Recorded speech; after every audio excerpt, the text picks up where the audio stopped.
acontecimento foi tido como o maior desastre natural do Brasil, mas nós sabemos também que teve lá na Serra das Araras, né, próximo à Serra do Mar, aconteceu lá na Serra das Araras, entre Piraí e Paracambi, também aqui no estado do Rio, em 1967, que vitimou, entre mortos e desaparecidos, cerca de 1.700 pessoas. Nós podemos dizer que Nova Friburgo foi a maior tragédia realmente? Dourado. Assim, eu não consigo afirmar com toda certeza se o número de mortos foi esse, tá? 1.700. Imagina, há 10 anos atrás, o fluxo de informação, a possibilidade da gente, a forma de acesso era muito mais fácil do que há 50 anos atrás. E mesmo assim a gente não consegue cravar exatamente o número de pessoas que morreram em 2011. Os números oficiais falam de 947 mortos e quase 300 desaparecidos. Isso há 10 anos atrás, tá? Com todas as técnicas, com toda a infraestrutura que a gente tinha. Isso, há 50 anos atrás, a gente não consegue dizer exatamente quantas pessoas foram. Só que esse número, cara, assim, a gente não pode desmerecer os mortos, né? Mas o número, se foi 1.700 lá, se foram 1.400 aqui, isso não tem tanta importância. O mais importante é que uma tragédia ocorreu, que matou um número muito grande de pessoas, que nós não estávamos preparados em 67, continuamos não preparados em 2011, e eu digo para você, se acontecer agora em 2021, provavelmente eu vou ter que dizer que nós não estávamos preparados. Tá? Dizer que foi a maior, foi um evento muito grande, que merece um destaque, que merece, assim, eu vou dizer para você, para mim, profissionalmente, cientificamente, foi o evento mais importante da minha vida. Aprendi demais, né, ombro a ombro, com professores e professores meus.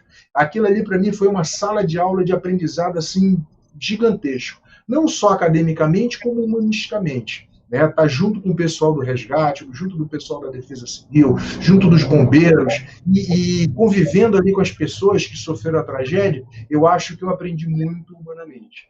Tá? Professor? Oi.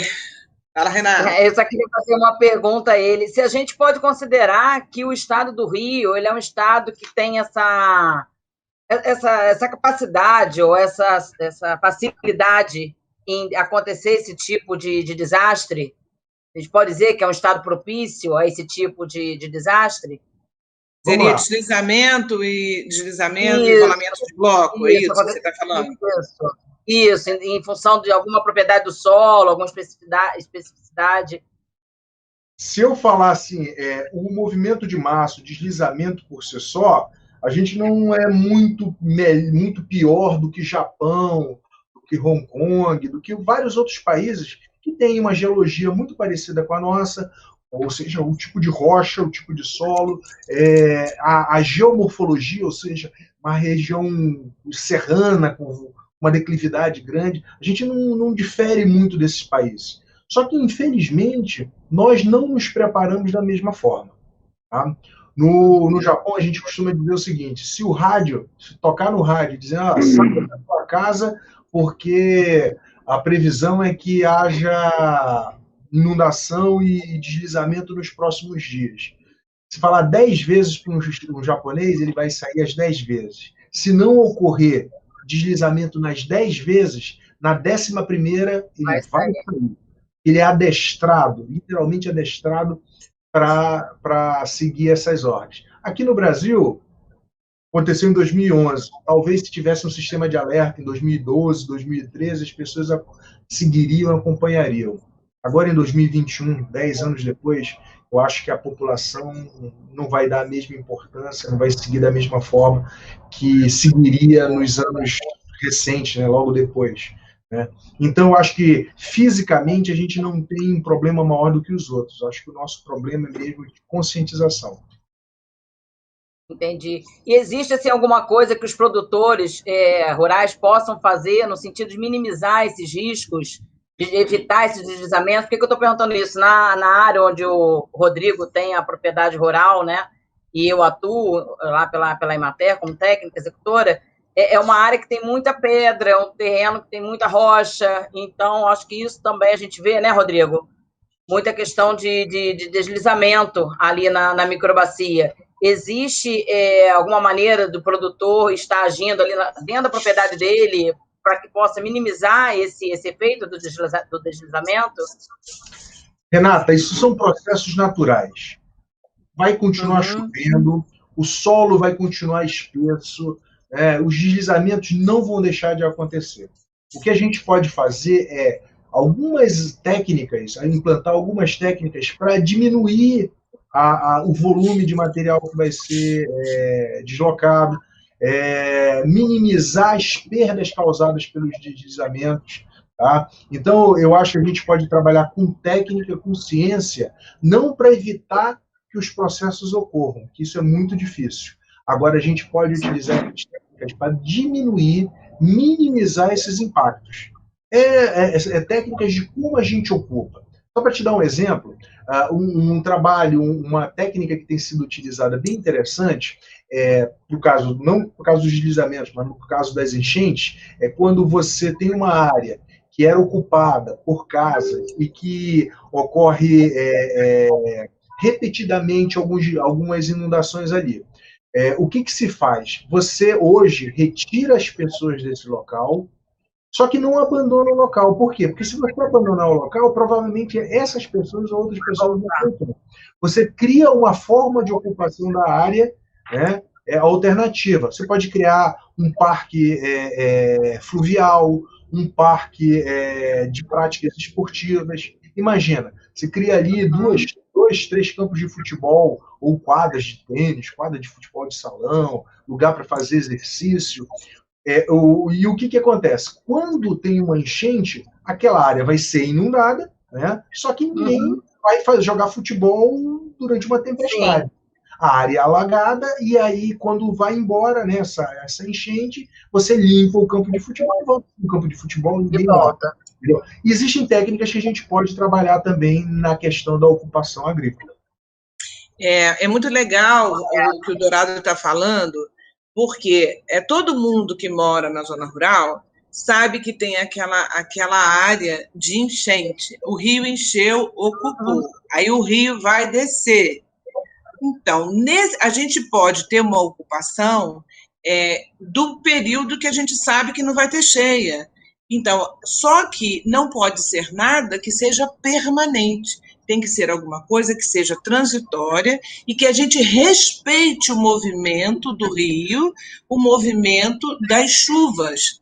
Quando a gente tem esse respeito, como o Rodrigo fez, o que ele fez? Ele botou o curral mais acima, né, num lugar que ele sabe que, ao rio encher, não vai chegar lá.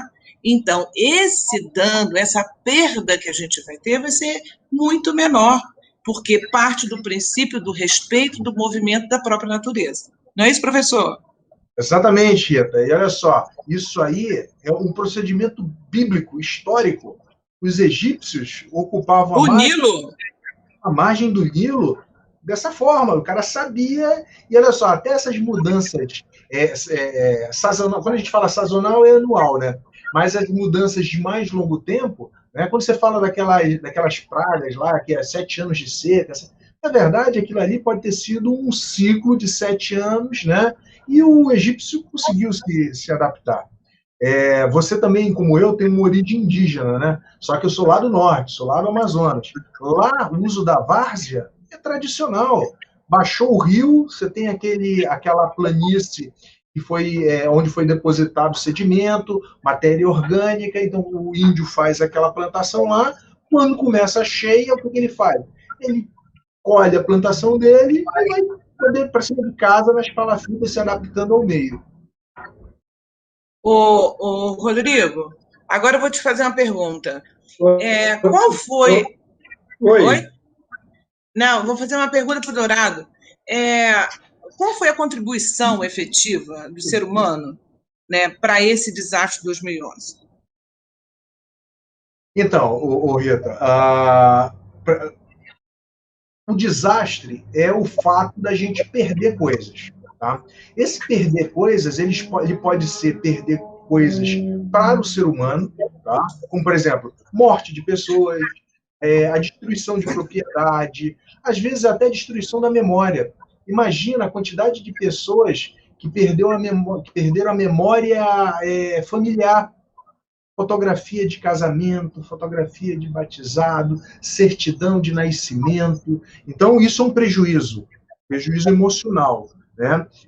A gente também tem o prejuízo ambiental. Né? Por exemplo, uma região, uma área que tinha um determinado tipo de planta, sei lá, aquela região só tinha pau-brasil naquela colina. Aí você tem um deslizamento, acabou o pau-brasil, não tem mais nenhum resquício.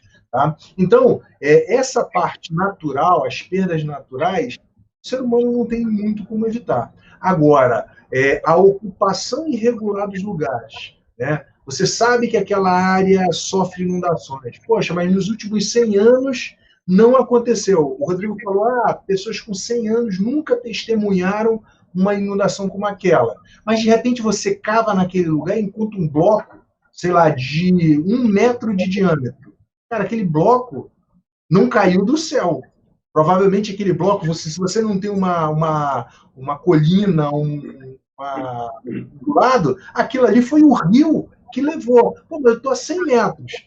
Então foi uma inundação gigantesca que movimentou 100 metros e conseguiu botar um bloco de 1 metro. Ou seja, eventos no passado, com certeza no passado aconteceram eventos muito fortes.